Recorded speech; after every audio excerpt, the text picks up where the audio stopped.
வணக்கம். அழைப்பும் தன்னிலை மாற்றமும். காலத்திற்கு காலம் கடவுள் தன்னுடைய பணியை நிறைவேற்றுவதற்கென பலரை அழைக்கின்றார். இவர்கள் ஜூதராகவோ ஜூதர் அல்லாதவராகவோ ஏசாயா 45:1, பெண்களாகவோ ராகாப் யோசுவா 2ஆம் அதிகாரம், சிறுவர்களாகவோ 2 அரசர் 5:1-4 அமையலாம். இப்பகுதியிலே இன்று கடவுள் ஆபிரகாமை அழைத்ததை குறித்து தொடக்க நூல் 12:1-3 நாம் காணலாம்.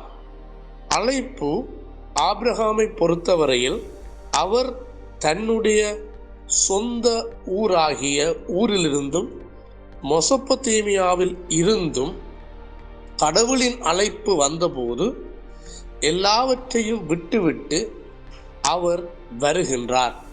மேலும் தன்னுடைய தந்தையாகிய தேராகுவை, அவருடைய அன்பை அவர் நிராகரித்து சர்வ வல்லமையாகிய இறை அன்பை பெற்றுக்கொள்வதற்காக வருகின்றார். இது அவரின் அழைப்பில் காணப்படுகின்ற மாற்றமாகும். மேலும் ஆபிரகாமின் அழைப்பில் கடவுள் அவரை நோக்கி, இதோ உன் நிமித்தம் பூமியில் உள்ள மக்கள் அனைவரும் ஆசீர்வதிக்கப்படுவார்கள் என்பது ஆபிரகாமின் அழைப்பில் காணப்படும் பொறுப்பை நாம் உணர்கிறோம். கடவுள் எமக்கு ஆசி வழங்குவதன் நோக்கம் நாம் பிறருக்கு ஆசியாக வாழ வேண்டும் என்பதே காரணமாகும். மேலும் ரோமையர் 4ஆம் அதிகாரம் 1-5 வரையுள்ள பகுதியில் ஆபிரகாமின் அழைப்பில் சிறப்பாக அவரில் காணப்படுகிற நம்பிக்கையை பற்றி பேசப்படுகின்றது. அழைத்தவர் மீது கொண்டுள்ள நம்பிக்கையை இது எடுத்து காண்பிக்கின்றது. எனவேதான் ஆபிரகாம் தன்னுடைய சொந்த புதல்வனை பலியிடும் அளவிற்கு அவர் மூலமாகவே சந்ததி பெருகும் என நம்பிய போதிலும் இறை நம்பிக்கை அதற்கு மேலாக இருப்பதை நாம் காணலாம்.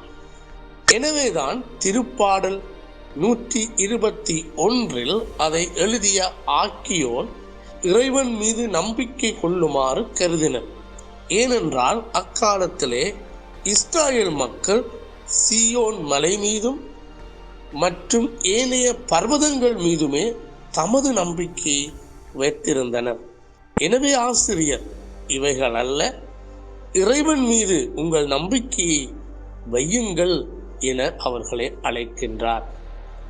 அன்புள்ளங்களே, எங்களை சுற்றியும் பலவிதமான நம்பிக்கைகள் காணப்படுகின்றன. இவைகள் எல்லாவற்றையும் நாம் தகர்த்தெறிந்து விட்டு ஆபிரகாம் எவ்வாறு தனது குழு உணர்வு போன்றவற்றிலிருந்து விலகி இறை நம்பிக்கையில் வைத்து இறைவனில் தஞ்சம் கொண்டாரோ, அதுபோல இந்த லெந்து நாட்களிலே இறை நம்பிக்கையை அதிகரித்து கொள்ள நாமும் முற்படுவோமாக. ஆமேன். இறைவனின் அழைப்பு இதுவே, ஏற்றிடுவோம் அதை அன்பால்.